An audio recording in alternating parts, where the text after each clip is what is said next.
eh, justamente analizando el tema de la fluctuación del dólar, del real acá en nuestra frontera.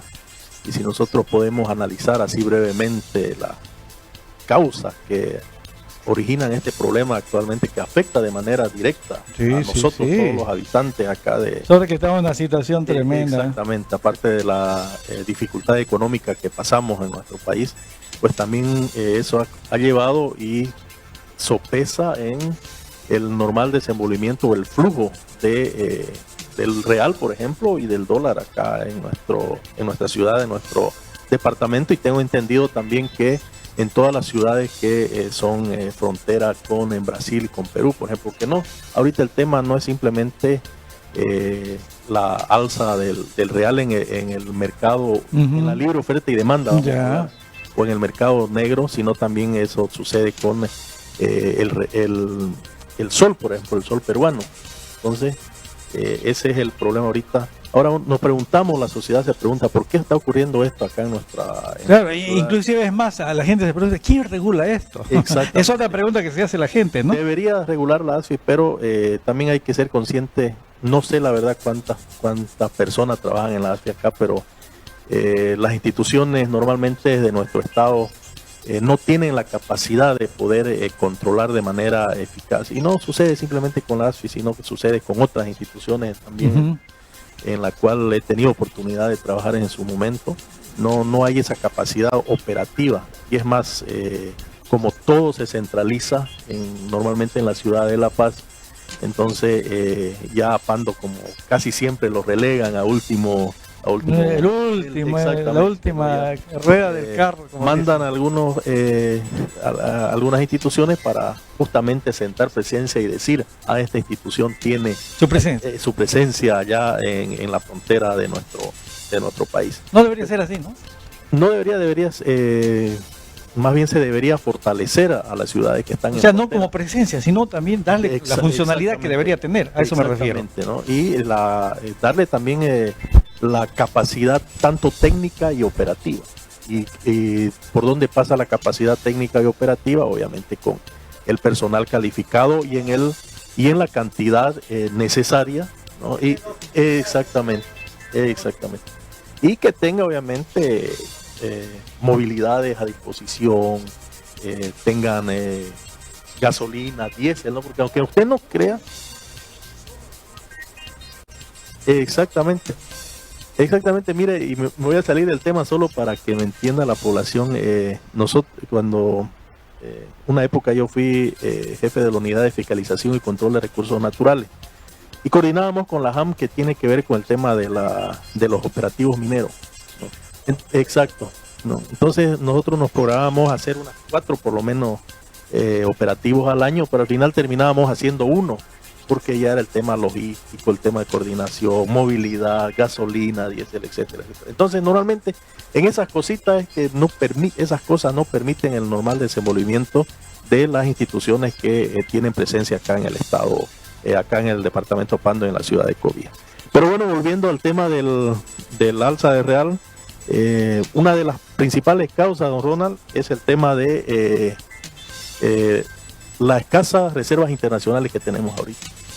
Pareciera, uno dijera, ¿qué tiene que ver las reservas internacionales con que el real esté oficialmente a 1.25, 1.30, 28, pero en el mercado, en la práctica, en la realidad, se lo esté vendiendo y comprando a 1.78, 1.76? Entonces, uno de los factores que nosotros hemos podido analizar y ver es que la falta de reservas internacionales, por ejemplo, es uno de los factores importantes. Que nuestras reservas internacionales están muy bajas últimamente en los últimos años. No se tiene información exacta de ese tema. Exactamente. Y otro de los temas es que el Banco Central de Bolivia no tiene reservas en dólares para poder competir actualmente con el mercado negro. Entonces, por ejemplo, porque todo se basa en el dólar. Eso hay que entender la población. Ahorita el problema de que el real en el mercado informal esté a 1.78 y en el formalmente hablando, entre comillas está, creo que 1.21 he visto, ¿no? Porque Brasil ha ingresado también a un proceso de devaluación con el gobierno actual. Entonces, eso hace que también su moneda del Brasil vaya perdiendo, digamos, el estatus en este momento coyuntural. Anoche yo buscaba indicadores de cuáles son las monedas más fuertes, por ejemplo, en Latinoamérica.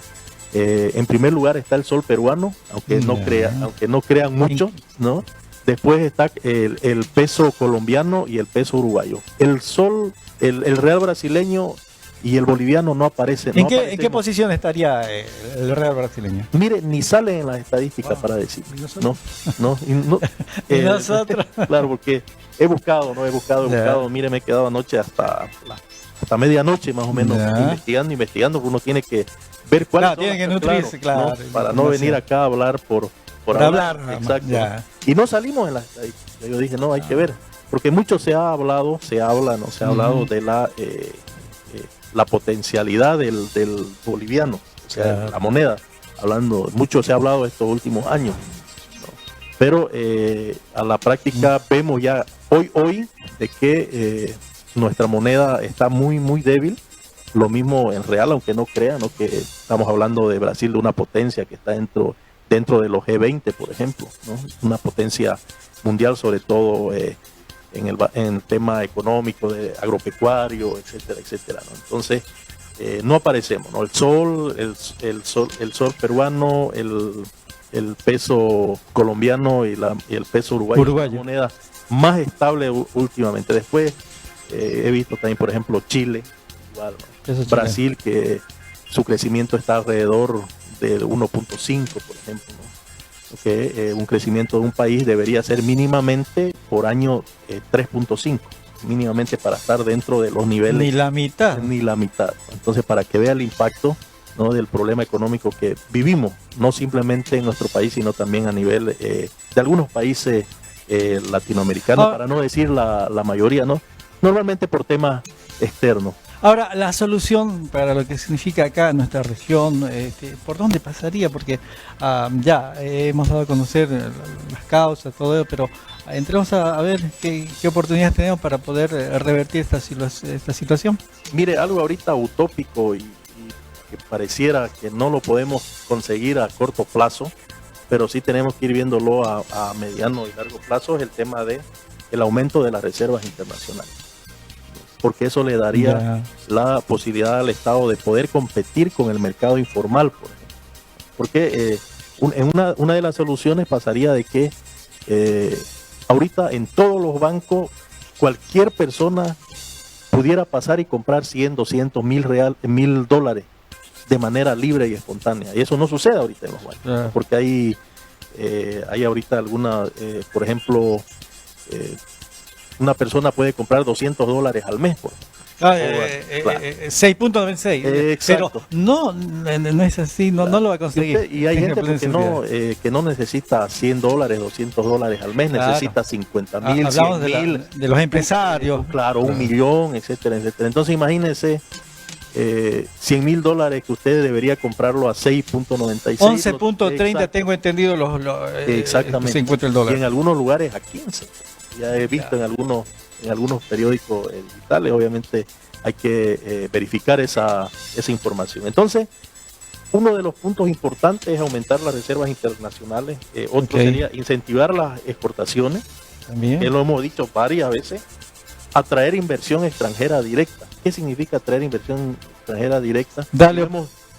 Lo hemos dicho antes, darle seguridad jurídica y darles oportunidades a las empresas que, por ejemplo, 1 año, 2 años, 3 años puedan poner fábricas, por ejemplo, aquí en Pando, para poder ensamblar carros o maquinaria pesada, no sé, pues, ¿no? Lo que está ahorita, por ejemplo, Tesla de Elon Musk ha abierto sucursales de sus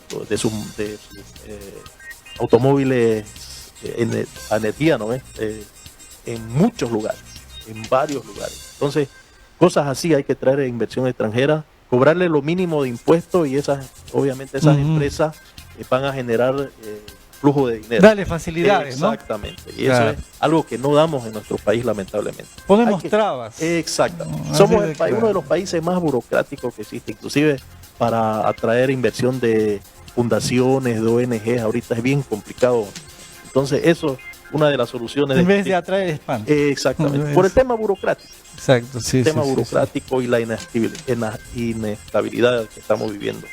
Diversificar la economía, dependíamos netamente del tema de los hidrocarburos, ahora ya no tenemos, lamentablemente. Controlar de manera más directa el tema de capitales. ¿Y la subvención? Ahí ese es otro tema, ya siempre dejar de subvencionar los hidrocarburos de manera paulatina.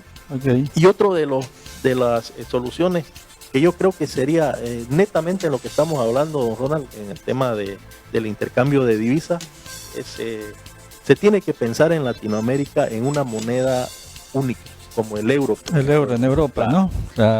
Entonces, tenemos algunos acuerdos en Latinoamérica, por ejemplo, la CAN, ahora que Bolivia está en el Mercosur. Entonces necesitamos, imagínense si tuviéramos una moneda similar entre Perú, Bolivia y Brasil, no estaríamos pasando por los problemas que estamos pasando actualmente, ¿no? Entonces, sería una única moneda que se utilizaría para hacer las transacciones individuales y comerciales.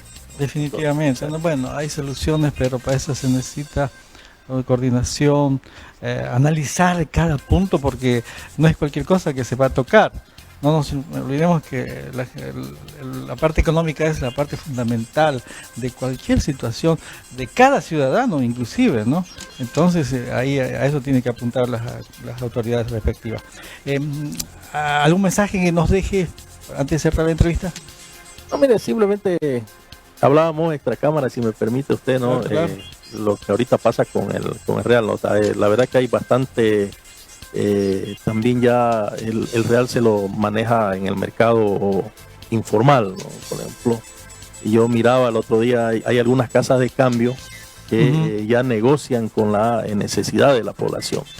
Por ejemplo, hay casas de cambio, algunas que ya solo compran el real, ya no lo venden a la persona que necesitamos 500, 1000 reales.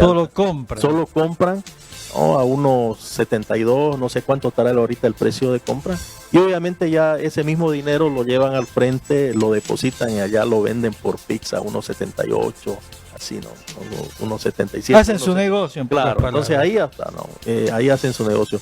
Y hay otra persona también que se han comprado, hay algunas maquinitas, ¿no? Por ejemplo, si usted va al supermercado, usted pasa su tarjeta, compra algo valor de 100 real, obviamente en boliviano le va a salir, si compra con tarjeta le va a salir 125, 126 bolivianos. Claro, la ¿no? diferencia. Claro. Y entonces hay gente que va a preferir eso. Obviamente hay gente que que pasa su tarjeta, ¿no? Y le paga el precio oficial y lo vende al precio del mercado informal. Entonces imagínense, está ganando una persona así en 100 reales, unos 60, 80 reales. Digo, devuelto, ganaste pescado. Son mecanismos que uno va viendo en el día a día actualmente en este tema del intercambio de divisas entre bolivianos, reales, soles y dólares. Bueno, muy bien. Gracias, licenciado, por habernos visitado. Será hasta otro